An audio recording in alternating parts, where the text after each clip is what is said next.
Whenever new technology arrives, especially artificial intelligence, people often ask, will this replace quality professionals?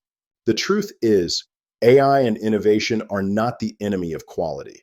They are powerful tools that help us think differently, act faster, and make better decisions.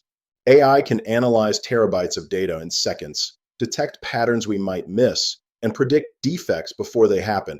Automation can perform repetitive inspections with accuracy and consistency, cutting inspection time, but none of this replaces human judgment.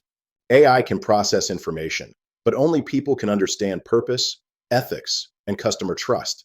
When quality teams use AI wisely, they gain visibility and spend less time collecting data, freeing 40% more time for innovation. Innovation isn't just technology, it's also new ways of thinking, like design thinking, experimentation, and learning from failure. The goal is not to make machines smarter than humans, but to make humans more capable through smart tools.